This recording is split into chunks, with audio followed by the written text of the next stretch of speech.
ETF index mutual funds నేర్చుకుని stock మార్కెట్లో రాణించాలనుకుంటున్నారా? వెంటనే ఈ నెంబర్కి కాల్ చేయండి. నమస్తే రమ్మగారు. నమస్తే జయ. రమ్మగారు, ఏదైనా మంచి చందమామ కథ చెప్తారా? పూర్వం అట సింధు దేశంలో సుందరుడని ఒక కుర్రాడు ఉండేవాడు. వాడు ఏదో చిన్న పని చేసుకునేవాడు. అమ్మ నాన్న ఉన్నారు కానీ ఏదో చాలా సామాన్యమైన కుటుంబం. వాళ్ళు ఉన్న ఊళ్ళ నుంచి ఎగువ సముద్ర తీరం వైపుకు వచ్చి అక్కడ ఏదైనా పని దొరుకుతుందని అక్కడ ఉన్నాడనమాట. ఏదో దొరికేది చిన్నది. పొద్దుటి పూట పనులు ఉండేవి. సాయంకాలం వాడు ఏం చేసేవాడు, రోజు ఆ సముద్ర తీరం, మనం బీచ్కి కొత్త వాళ్ళం అయితే భలే సరదాగా ఉంటుంది. రోజు సముద్రపు తీరంలో అలా వ్యాహ్యాళికి తిరుగుతూ ఉండేవాడు. తిరుగుతుంటే ఒకనాడు సాయంకాలము వాడు వెళ్తూ ఉంటే వాడికి ఎట్లా కనపడింది, ఈ సముద్రాలకు అలలు వచ్చి అలలతో పాటు వస్తువులన్నీ అవి శంఖాలు చేపలు గీపలు వస్తాయి, కొట్టుకొస్తాయి, మళ్ళీ వెనక్కి వెళ్ళిపోతుంది. గవ్వలు వస్తాయి, ఎన్ని పీతలు గీతలు కూడా వస్తుంటాయి నీళ్ళలో నుంచి. అయితే అలా వచ్చిన ఒక చేప అక్కడ ఉండిపోయింది. అది ఎట్లా అయింది, అక్కడ ఎవరో పిల్లలో లేకపోతే పెద్దవాళ్ళేనో ఓ ఇంత గుంట లాంటిది తవ్వారు. గుంటలు తవ్వితే కాసేపటికి ఇసుక వచ్చి వచ్చి పూడిపోతాయి. ఇది ఏకంగా ఒక మడుగులాగా అయ్యింది, పెద్ద గుయ్యి. ఒక చేప ఈ అలతో పాటు కొట్టుకొచ్చి ఆ మడుగులో కొట్టుకుంటోంది. అది ఎంత ఎగిరినా మడుగులోంచి పైకి రాలేకపోతుంది. బంగారపు రంగు చేప ఎంత చక్కగా ఉందో. వీడేం చేశాడు సుందరుడు, దాని దగ్గరికి వెళ్ళి అది అలతో పాటు పైకి ఎక్కడానికి ట్రై చేస్తోందని అర్థమే. పాపం సముద్రంలోకి పోవాలనుకుంటోంది. సముద్రంలో ఉండే చేప అంత మడుగులో అట్ట గోతులో ఉండమంటే ఎట్లా ఉంటుంది. అవును. అందుకని వీడేం చేశాడు, ఆ గొయ్యి దగ్గర కూర్చుని దానిటా చేతితోటి పైకి లేవదీసి అల వచ్చినప్పుడు అల మీదకి విసిరాడు. విసిరేసరికల్లా ఆ చేప బతుకు జీవుడా అని లోపలికి వెళ్ళిపోయింది లోపలికి. ఇక మళ్ళీ రాల. మర్నాడు ఏమైంది, ఆ రోజు అయిపోయింది. మర్నాడు ఇతను మళ్ళీ సముద్ర తీరానికి వచ్చేసరికల్లా ఒక నడి వయసులో ఉన్న ఒక స్త్రీ ఇతన్ని పిలిచింది. బాబు బాబు, నేను సాయంత్రం ఇక్కడ మడుగులోంచి చేపను తీసింది నువ్వే కాదు అంది. నేనేనన్నాడు. దాదా ఇట్లా నా దగ్గరికి రా అని రమ్మని పిలిచి, ఆ చేప సముద్రపు రాజుగారి కూతురు, అందరితో పాటు వచ్చింది బయటికి. తనొక్కతి మడుగులో ఉండిపోయింది, నువ్వు రక్షించావు, మా రాజుగారు నిన్ను తీసుకురమ్మన్నారు, సముద్రపు రాజు దగ్గరికి వెళ్తాను రమ్మంది. సముద్రంలోకి వెళ్ళాలంటే ఎటా వెళ్తాడు? అదే కదా. మరి నేను ఎట్లా వస్తాను సముద్రంలోకి, నాకు అసలు ఈత రాదు, ఊరికే ఇట్లా బయట తిరుగుతాను, సహాయమేగా చేశాను, ఏం పర్వాలేదులే అన్నాడు. ఆవిడ ఒప్పుకోలే. కాదు కాదు, రా నువ్వు రా, నేను నిన్ను తీసుకెళ్తాను అని చెప్పి ఆ అబ్బాయి రెక్కపుచ్చుకుని నీళ్లలోకి తీసుకుపోయింది. మోకాళ్ళు దాటిన నీళ్ళు వచ్చేసరికి ఈ ఆడమనిషి పెద్ద చేపలాగా మారిపోయింది.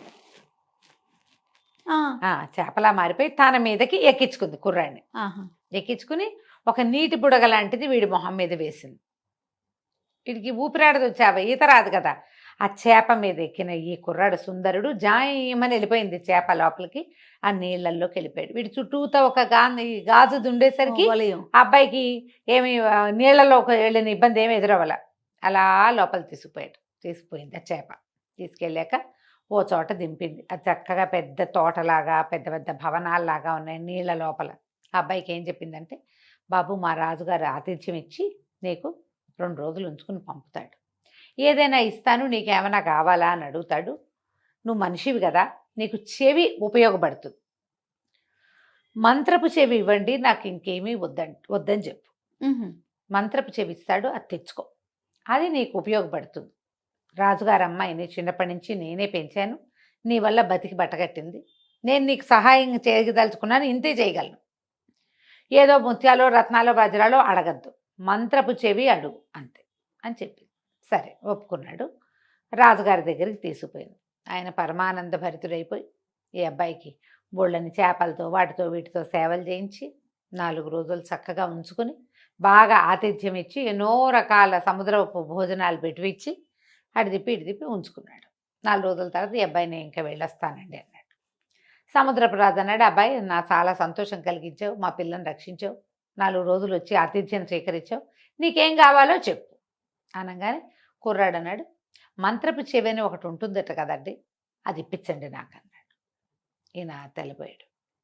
మంత్రపు చెవి ఎక్కడుంది మన దగ్గర అని బాగా ఆలోచించి, బాబు మా దగ్గర ఒకే ఒకటి ఉంది, పాతాళంలో సముద్రంలో ఉంది, కానీ ఒక్కటే ఉంది, నీకు ఇస్తా, 1 ఏడాది తర్వాత ఇది మళ్ళీ నా దగ్గరకు వచ్చేస్తుంది, సంవత్సరం పాటే నీకు ఇవ్వగలను, మా దగ్గర ఉండాలి అది. ఓ ఏడాది, మీకు ఒక ఏడాది అంటే మాకంత ఏడాది పట్టదు, ఇంకా చిన్నది పడుతుంది. మీ ఏడాది మీకు సరిపడా సంవత్సరం కాలం మాత్రం నేను నీకు ఇవ్వగలుగుతాను దాన్ని అంటే ఒప్పుకున్నాడు. అది ఇంత బుల్లి శంఖంలాగా ఉంది. ఆ మంత్రపు చెవి షేపులో ఉంది, శంఖం వల్లే ఉంది అంతది. దాన్ని ఎత్తి ఇట చెవిలో పెట్టుకుంటే అన్ని జీవుల సంభాషణలు అర్థమవుతాయి. ఓహో. ఆ మంత్రపు చెవి లక్షణం ఏంటంటే పిచ్చుకలు, పాములు, ఉడతలు, ఎలకలు, కుక్కలు, అన్నీను, పిల్లులు అన్నిటి భాష అతనికి అర్థమవుతుంది. కొత్త భాష అర్థమవుతుంది, జంతువుల భాష అర్థమవుతుంది. సంవత్సరం పాటు దీన్ని ఎంజాయ్ చేయి నువ్వు అని చెప్పి ఆ మంత్రపు చెవిని చేతులు పెట్టాడు. ఇంకా ఏవో తినుబండారాలు కాస్త మెళ్ళో వేసుకొని 2 ముత్యాల దండలు మెళ్ళో వేసి 2 ముత్యాల దండలు చేతులకేసి పంపించారు. మళ్ళీ ఈ మొదట వచ్చిందిగా ఆడచేప, ఆవిడే చేప రూపంలో వచ్చి ఈ కుర్రాన్ని తీసుకుపోయి జయమని బయటికి తీసుకెళ్ళి సముద్ర తీరంలో వదిలిపెట్టారు. వీడికి అమ్మా నాన్న ఎవరు లేరు కదా, ఆ ఊళ్ళో ఎక్కడో ఉన్నారు వాళ్ళు. సరే వీడు మళ్ళీ పని చేసుకోవటం మొదలుపెట్టాడు. అయితే వీడు పని దగ్గరికి వెళ్ళేటప్పుడు ఒక వాగుంది అక్కడ. వాగుని దాటడానికి ఒక బండ లాంటిది పెట్టారు. అదెంత వాగు, సుమారుగా ఒక 2 అడుగులు ఉందనుకో. మామూలుగా 1 అడుగు ఉంటే మనం ఏం చేస్తాం, ఇట్లా దాటేస్తాం. అవును. కొంచెం చిన్నపిల్లలు, పెద్దవాళ్ళు, గర్భవతులు, ఆడవాళ్ళు దాటలేరు కదా. కొంతమంది ఏం చేస్తారు, కొంచెం కాలిపడుగు మగపిల్లలు అయితే చేయమని ఒక జంప్ ఇక్కడి నుంచి అక్కడికి జంప్ చేస్తారు. అట్లా అంత జంప్ కంటే కొంచెం పెద్దది అది. విసురు లాంగ్ జంప్ చేస్తే దాటగలరు, పొరపాటున జారి పడితే బోధలో పడతారు. అందుకని దాని మీద ఒక రాయి లాంటిది వేసింది. కొంచెం నడిచి వెళ్ళటానికి పాదాలు తడుస్తాయి. నీళ్ళల్లోకే ఉంది, ఒక బండ ఉంది. ఆ బండ పక్కన వీడు ఏం చేశాడు, ఈ బోధ దగ్గర ఏదో అన్నం తెచ్చుకున్నాడు, అది తినడానికి ఒక పక్కన కూర్చున్నాడు. 2 పిచ్చుకలు తెగ కిచకిచకిచకిచకిచకిచకిచకిచు అంటాయి, మాట్లాడుకుంటున్నాయి. కిచకిచలాడుతుంటే ఏం మాట్లాడుకుంటున్నాయో విందామనిపించింది అబ్బాయికి. మన దగ్గర మంత్రపు చెవి ఉంది కదా, అదే కదా. వాడికి ఇట్లా రొంటిని పెట్టుకుని ఉన్నాడు. దాన్ని ఊడదీసి ఇట్లా చెవిలో పెట్టాడు. చెవిలో పెట్టుకుంటే ఆ పిచ్చుకలు ఏం మాట్లాడుతున్నాయి, ఆ బండ మీద పిచ్చి పెదవులు నడిచిపోతారు, బంగారపు బండ అని తెలియట్లేదే వీళ్ళు దుంపతేగా వీళ్ళకి. ఎన్నేళ్ళ నుంచో నడుస్తున్నారు దాని మీద నుంచి. అది బంగారపు పలక. ఆ బోధులో పడి ఉండి పైన అంతా పాచిపట్టి అది మట్టి దానిలాగా ఉంది, రాయల్లే కనపడుతుంది. ఆశ్చర్యపడిపోయి ఇది బంగారమా. ఆ చెవి తీసి జేబులో పెట్టుకున్నాడు. వెళ్ళి ఆ బోధ దగ్గర కూర్చుని దాన్ని పైన ఉన్న పాచి అంతా బాగా తోమేసి దాన్ని పైకి లేవతీశాడు. చూస్తే ఆ మాత్రం లావులో అంత పొడుగు, ఈ 2.5 అడుగుల క్రమంలో ఉన్న అటువంటి పెద్ద బంగారపు రేఖ అనమాట అది. అదే దెమ్మనుకో. ఆశ్చర్యపడి ఇంత బంగారమా. సరే అది తీసుకున్నాడు. తీసుకుని ఇంకేముంది, అందరూ ఆశ్చర్యపోయారు. ఈ అబ్బాయి ఏం చేశాడు, 2 తాటి కమ్మలు కట్ చేసి పట్టుకొచ్చి దాని మీద వేశాడు. నడవడానికి వీలు. ఈ దిమ్మ తీసేశాడు కదా తను. ఆ దిమ్మని తీసుకెళ్ళి సొన్నార్ దగ్గర పరీక్ష చేస్తే ఏముంది, ప్యూర్ గోల్డ్. ఏ కాలాన కొట్టుకొచ్చిందో అది ఆ బోధులోకి ఉండిపోయింది. ఆ రాయిగా దాన్ని వాడేసుకుంటున్నారు. చాలా సంతోషించాడు. జీవితం హాయిగా ఉంది. మరి ఎంత సంపాదించాడు. మరి అమ్మ నాన్న వాళ్ళకి వీళ్ళకి ఏవో కొంత పంపించాడు. పక్కనున్న దేవాలయానికి ఏదో కొంత బంగారం ఇచ్చాడు. కొంత బంగారాన్ని సొమ్ము చేసుకుని కులాసాగా ఉంటున్నాడు. అయితే ఏమైంది, రాజుగారింట్లో ఏదో ఒక హడావిడి నడుస్తోంది. ఆ ఊరు రాజుగారింట్లో కూతురికి అస్సలు ఒంట్లో బాగుండ. ఆ అమ్మాయి కోసం రోజు ఎవరో ఒక వైద్యులు వస్తున్నారు. ఇతను ఒక రచ్చబండ మీద కూర్చునేవాడు. ఆ వైద్యులు రాకపోక కనపడుతూ ఉండేది. ఎవరో ముసలి వాళ్ళు వీళ్ళు వస్తే వాళ్ళందరికీ ఏవో రొట్టెలు కొనిపెట్టి అవి తినడానికి కొనిపెట్టి చేస్తూ రచ్చబండ దగ్గర కూర్చునేవాడు. రచ్చబండ పైన ఉన్న రావి చెట్టు మీద 2 కాకులు ఉన్నాయి. అవి తెగ కావు కావు కావు కావు కావు ఎంత అరుస్తాయో. ఎందుకు మాట్లాడుకుంటున్నాయో ఏం మాట్లాడుకుంటున్నాయో విందామనిపించింది. జనం ఉంటే అంత తట్టదు. ఒక్కళ్ళమే ఉన్నాం అనుకో, అది కా అంటూనే ఉంటాయి. ఏమిటో దీనికి అగ్గోలా, అదేమిటో చూద్దామనిపిస్తుందా. జేబులోంచి ఆ మంత్రపు చెవి తీసి చెవులు పెట్టుకున్నాడు. పెట్టుకునేసరికల్లా ఆ కాకులు 2 మాట్లాడుకుంటున్నాయి. ఇంతమంది వైద్యులు వస్తారు, ఒక్కడికి తెలియట్లేదు. ఏ వైద్యం చేసినా పిల్ల ఏం బతుకుతుంది, పిల్ల బతకదు, ఆ పిల్ల చచ్చిపోవటమే ఎట్లాగూ అనేసరికల్లా ఇంకో 3వ కాకు వచ్చింది. అసలు దానికి చేసిన జబ్బేమిట్రా అన్నా అసలు అని అడిగేసరికల్లా ఈ ముందు 2 కాకులు ఉన్నాయిగా, ఈ 2 కాకల్లో ఓ కాకి చెప్పింది, ఆ రాజుగారు నిరుడు ఇల్లంతా నేయిచ్చారు, బిల్డింగ్ అంతా గడ్డి పెట్టారు అందులో. ఆ గడ్డిలో ఒక పాము చిక్కుకుపోయింది. అది ఆ ఇంటి మీద ఉంది, ఆ ఇంటి పైకప్పు మీద. ఆ కప్పు మీద గడ్డి వేయబడిన పార్టు యువరాణి యొక్క గదిలోకి ఉంది. ఆ పాము ఆహారం లేక కృషించిపోయింది. దాన్ని ఏడుపు కొట్టి యువరాణికి జబ్బు చేసింది. తొందరలో పాము చచ్చిపోతుంది తిండి లేక, యువరాణి కూడా వెళ్ళిపోతుంది, అమ్మాయి కూడా. ఆ పాముని తీస్తే ఈ పిల్ల బతుకుతుంది అనేసరికి ఆశ్చర్యం వేసింది. ఈ బిల్డింగులు అంటే ఇప్పుడు అప్పట్లో ఈ మన ఏమనాలి పక్కా బిల్డింగులు లేవుగా, భవనాలు కాదు అవి. ఏం చేసేవాళ్ళు, పెద్ద పెద్ద గోడలు కట్టి పైనుంచి వాసాలు దించి ఎత్తుగా హై రూఫ్ చేసి గడ్డి అవి వేసి తాటాకులు పరిచేవాళ్ళు. అలాంటి గదిలో ఉంది ఈ అమ్మాయి. ఆ అమ్మాయి ఎక్కడుందో ఆ గది పై భాగంలో ఉన్న గడ్డిలో ఒక పాము శల్యావశిష్టంగా చచ్చిపోవడానికి సిద్ధంగా ఉంది. సంవత్సరంగా దానికి ఆహారం లేదు.